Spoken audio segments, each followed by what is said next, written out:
Hello friends. तो मैंने अपनी कल की वीडियो में आपको बताया था कि मेरी बड़ी बेटी का जन्म मेरी शादी के 1 साल के अंदर ही हो गया था और दूसरे बच्चे को आने में मुझे क्यों 6 साल लग गए, क्या गलती मेरी तरफ से रही, आज सब कुछ क्लियर करूँगी। क्योंकि जो गलती मैंने अपनी लाइफ में की है मैं चाहती हूँ कि आप लोग ना करें। तो फ्रेंड्स वीडियो में प्लीज़ लास्ट तक बने रहना।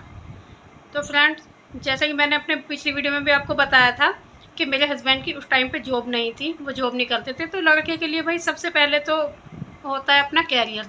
शादी तो चलो किसी भी कंडीशन में हो गई थी, शादी लव मैरिज थी अरेंज, वो भी मैं क्लियर करूँगी बाद में अपनी नेक्स्ट वीडियो में। तो फ्रेंड्स, एक बेबी तो हो गया भाई, हो जाता है चलो ना समझी में, या मतलब जैसे भी बिना प्लानिंग के हो जाता है फर्स्ट बेबी।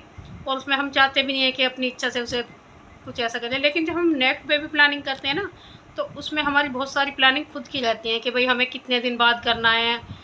तो फ्रेंड्स, सबसे पहले तो यही हुआ कि 3 साल का गैप तो हम खुद भी रखना चाहते थे। एक तो जॉब नहीं थी और दूसरा भाई ऊपर से ये था कि भाई कम से कम डॉक्टर भी बताते हैं वैसे कि कम से कम 3 साल का गैप बच्चों में होना ही चाहिए, चाहे चाहे आपकी डिलीवरी नॉर्मल हुई है, चाहे आपकी डिलीवरी सी सेशन से हुई है। तो फ्रेंड्स देखो, जैसे कि आप सबको पता है उतार चढ़ाव सबकी ज़िंदगी में ज़रूर आते हैं, अच्छा बुरा टाइम सबकी ज़िंदगी में ज़रूर आता है। तो वैसा ही मेरे साथ भी हुआ। मेरे लिए प्लस पॉइंट ये रहा, मतलब कि बेटी होने के 1 साल के बाद ही मेरे हस्बैंड की गवर्नमेंट जॉब लग गई। 2015 में, 14 में मेरी बेटी हुई थी, 13 में शादी हुई, 14 में बेटी हुई और 15 में जो ये मैथ साइंस की वैकेंसी आई थी 29,000, उसमें मेरे हस्बैंड का सिलेक्शन हो गया और उनको पोस्टिंग मिली इलाहाबाद के कौशाम्बी डिस्ट्रिक्ट में। और हम लोग सब वहीं पे जाके शिफ्ट हो गए। भाई इतनी दूर मुजफ्फरनगर से इलाहाबाद रोज तो पॉसिबल है नहीं, तो हम लोगों ने वहीं पे अपना रूम ले लिया और वहीं पे शिफ्ट हो गए। कोई बात नहीं। अब बेटी 1 साल की हुई, जॉब लग गई, बड़ी खुशी हुई, बड़ा अच्छा लगा। उसके बाद बेटी 2 साल की हुई, 3 साल की हुई। जब तक भी दूसरे बच्चे की कमी फील नहीं हुई कि भाई चलो कोई नहीं, अभी तो बेटी छोटी है, कर लेंगे आराम से दूसरा बच्चा। लेकिन बेटी जैसी 3 साल की हुई, तीन ही लगभग 2.5 साल की हुई, तब से मैंने उसको स्कूल में एडमिशन करा दिया। और हस्बैंड और बेटी चले जाते थे, हस्बैंड ड्यूटी और बेटी चली गई स्कूल। तो भाई तब मुझे लगने लगा कि हाँ भाई मुझे एक और बेबी होना चाहिए और मुझे मतलब घर पे जो मेरा खालीपन है वो उससे दूर हो सकता है। तो हमने नेक्स्ट बेबी प्लान करने के बारे में सोचा।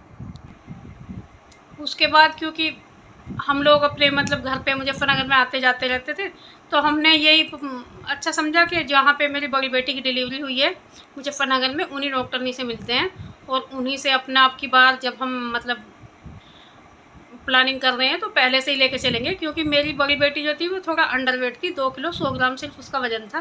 तो हम चाहते थे कि अगली बार जो हमारा बेबी हो, कुछ भी हो, चाहे हेल्थी हो, ठीक ठाक हो, तो हमने पहले से प्लानिंग की। जब हमारी बेटी 2 साल की हो गई तो हम मैम से मिले कि मैम अब हम नेक्स्ट बेबी प्लानिंग करना चाहते हैं। तो मैम ने कहा ठीक है बेटा, हमें भी यही लगता कि 2 साल की हो गई है, अब जब तक नेक्स्ट बेबी आएगा छोटा बेबी तो बेटी 3 साल की हो जाएगी, 3 साल का गैप होते हैं। लेकिन फ्रेंड्स, सब कुछ हमारे अकॉर्डिंग नहीं होता है लाइफ में कि जो हम चाह रहे हैं सब कुछ हमें वैसे ही मिलती जाए, ऐसा कुछ नहीं होता है। देखो मेरी लाइफ में सब कुछ ठीक था, सब कुछ अच्छा चल रहा था, नॉर्मल सब कुछ। लेकिन ज़िंदगी को पलटते हुए कभी देर नहीं लगती है। तो फ्रेंड 1 साल तक हम लोगों ने ट्राई किया, नहीं कंसीव हुआ। कोई बात नहीं, चलो फिर हम मैम से मिले।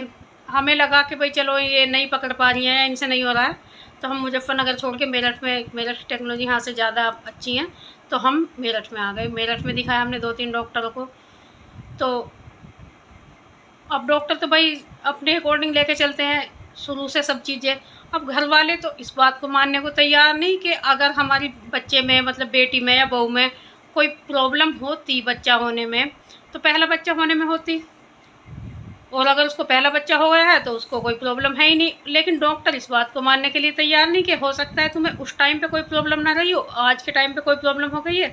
3 साल का गैप हो गया भाई, और शरीर का तो कुछ पता नहीं लगता, एक दिन का भी एक दिन में भी चेंज होता रहता है, लाइक कुछ पता थोड़ी है शरीर का। तो भाई हमें डॉक्टरों की माननी थी, तो हम डॉक्टर को अकॉर्डिंग जैसे जैसे हमें डॉक्टर बताते गए हम ऐसा ऐसा करते गए। बहुत सारे टेस्ट हुए, चेकअप हुए, सब कुछ नॉर्मल आया, किसी भी कुछ भी गड़बड़ी नहीं आई। लेकिन तब ज़्यादा टेंशन होती है कि अगर आपको कोई प्रॉब्लम भी नहीं है, डॉक्टर पकड़ नहीं पा रहे और तब भी आप कंसीव नहीं कर पा रहे। तो फ्रेंड्स धीरे धीरे धीरे धीरे ऐसे ही मेरी बेटी 4 साल की हो गई। उसके बाद हमें पता चला जिंदल हॉस्पिटल के बारे में, जो मेरठ में है। मूलचंद, आँखों वाले मूलचंद के बराबर में। तो फ्रेंड्स हम वहाँ पे गए। वहाँ पे बैठते हैं डॉक्टर सुनील जिंदल और जो डॉक्टर मधु जिंदल, सॉरी अंशु जिंदल, मधु जिंदल तो पहले बैठती थी। और उन्होंने भी बहुत सारे हमारे टेस्ट, क्योंकि आप जहाँ भी जाओगे हर डॉक्टर आपके अलग ही टेस्ट करवाएगा। और वहाँ पे फिर हमें एक टेस्ट के बारे में पता चला जो ट्यूब का टेस्ट होता है, कि भाई कई बार ऐसा भी हो जाता है कि ट्यूब ब्लॉक हो जाती है। तो हमें ट्यूब का टेस्ट के बारे में पता चला, जिसको शायद STC बोलते हैं। तो उसको मैडम ने लिखा कि भाई ये टेस्ट आप करवा के आओ। तो हमने वो, हालांकि बहुत पेनफुल है, लेकिन बच्चे के लिए, आप जिनके बेबी नहीं है वो समझ सकते हैं, कुछ भी करने के लिए तैयार रहती है माँ बाप। तो भाई हमने वो टेस्ट कराया, तो उसमें मेरी दोनों ट्यूब ब्लॉक आई। अब ट्यूब ब्लॉक कैसे हुई, क्यों हुई, इसका कोई डॉक्टर भी कोई रीज़न नहीं दे पाए। लेकिन हाँ, मुझे थोड़ा थोड़ा लगता था, क्योंकि मेरी बेटी होने के बाद मुझे जो पीरियड के टाइम पे मतलब दर्द होने लगा था। क्योंकि उससे पहले, जब से मतलब शादी से, ना तो कभी शादी के पहले और ना शादी के बाद, बेटी होने के पहले भी मुझे कभी पीरियड के टाइम पे दर्द नहीं होता था, जैसे खासकर लेडीज़ों को होता है। लेकिन जैसे मेरी बेटी हुई थी, उसके कुछ दिनों बाद जब मुझे पीरियड आता था, तो मुझे बहुत ज़्यादा पेन होने लगा था। और घर वाले कहीं कहीं तो लेडी ये बोलती हैं कि भाई इस टाइम पे तो दर्द होता ही है, लेकिन भाई इतना नहीं होता। अगर आपको बहुत ज़्यादा दर्द होता है ना, तो हो सकता है कोई प्रॉब्लम हो, टाइम से दिखा लिया करो। और कुछ लोग तो ये बोलते थे कि भाई घर में काम से बचने के लिए कर दी है, या चलो भाई कोई नहीं, जो भी है, जिनका मानना जो है। मैंने SCG कराया, मेरी ट्यूब ब्लॉक आई। अब ट्यूब खोलने के लिए डॉक्टरों ने क्या किया, सीजर करा या दवाई से काम चल गया, ये सब बताऊंगी आपको अपनी नेक्स्ट वीडियो में। तब तक के लिए बाय बाय। बने रहना, जुड़े रहना मेरे चैनल से। हो सकता है मेरी जो गलती मैंने की है अपनी लाइफ में, आप उस गलती को करने से बच जाएं। मेरा आपके साथ अपनी ये जो पर्सनल लाइफ है शेयर करने का बस सिर्फ इतना ही मकसद है, कि जो मेरे साथ हुआ भगवान किसी लेडीज़ के साथ ना हो। और कोई अगर मेरी वीडियो को देखकर कोई एक लेडीज़ भी ये गलती करने से बच गई, तो मुझे लगेगा कि मेरा वीडियो बनाने का मकसद जो है वो पूरा हुआ। तो फ्रेंड्स बने रहना मेरे चैनल पे। रोज़ आपको अपनी लाइफ से जुड़े हुए जो जो गलतियाँ मैंने की हैं, जो जो फैक्ट्स हैं, वो आपके साथ शेयर करूँगी।